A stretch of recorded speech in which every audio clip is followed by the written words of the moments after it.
श्री राधे राधे दोस्तों, स्वागत है आपका आज के इस वीडियो में। दोस्तों, महाभारत के युद्ध में अर्जुन के रथ के सारथी स्वयं श्री कृष्ण भगवान बने थे और उनके रथ के पताका पर हनुमान जी विराजमान हुए थे। दोस्तों, अर्जुन के रथ पर हनुमान जी के विराजित होने के पीछे भी कारण रहा। इसका वर्णन हमें आनंद रामायण में मिलता है। वर्णन के अनुसार एक बार रामेश्वरम तीर्थ में अर्जुन और हनुमान जी का मिलन होता है। इस दौरान अर्जुन ने हनुमान जी से लंका युद्ध का जिक्र किया और पूछा कि जब श्री राम श्रेष्ठ धनुर्धारी थे तो फिर उन्होंने समुद्र पार जाने के लिए पत्थरों का सेतु क्यों बनवाया। यदि मैं होता तो समुद्र पर बाणों का सेतु बना देता, जिस पर चढ़कर आपका पूरा वानर दल समुद्र पार कर लेता। यह सुनकर हनुमान जी ने कहा कि बाणों का सेतु वहां टिक नहीं पाता, क्योंकि वानर दल का जरा सा भी बोझ पड़ने पर सेतु तुरंत ही टूट जाता। इस पर अर्जुन जी को कुछ बुरा लगा और उन्होंने हनुमान जी से एक अजीब सी शर्त रख दी। अर्जुन ने कहा कि सामने एक सरोवर पर वे अपने बाणों से सेतु बनाएंगे। अगर वह आपके वजन से टूट गया तो मैं अग्नि में प्रवेश कर जाऊंगा, और यदि नहीं टूटता तो आपको अग्नि में प्रवेश करना होगा। हनुमान जी ने इस शर्त को सहर्ष ही स्वीकार कर लिया और कहा कि मेरे 2 चरण ही इस सेतु ने झेल लिए तो मैं पराजय स्वीकार कर लूंगा और अग्नि में प्रवेश कर जाऊंगा। इसके बाद अर्जुन ने अपने प्रचंड बाणों से सरोवर पर सेतु तैयार कर दिया।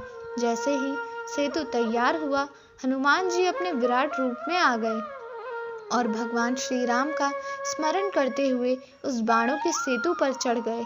पहला पग रखते ही सेतु सारा का सारा डगमगाने लगा।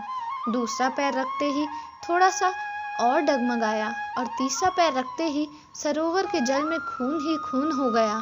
हनुमान जी सेतु से नीचे उतर आए और अर्जुन से कहा कि मैं पराजित हो गया, आप अग्नि तैयार करिए। अग्नि प्रज्वलित हुई तो हनुमान जी उसमें जाने लगे, लेकिन उसी पल वहां भगवान श्री कृष्ण प्रकट हो गए और उन्हें वहीं रोक दिया।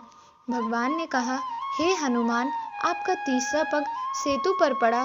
उस समय मैं कछुआ बनकर सेतु के नीचे लेटा हुआ था। आपके पैर रखते ही मेरे कछुए रूप से रक्त निकलने लगा। यह सेतु टूटते पहले ही पग में जाता यदि मैं कछुआ रूप में नहीं होता तो। यह सुनकर हनुमान जी को बड़ा कष्ट हुआ और उन्होंने क्षमा मांगी। हनुमान जी ने कहा, प्रभु, मैं तो बड़ा अपराधी निकला। आपकी पीठ पर मैंने पैर रख दिया। मेरा ये अपराध कैसे दूर होगा भगवान। तब श्री कृष्ण ने कहा, ये सब मेरी ही इच्छा से हुआ है।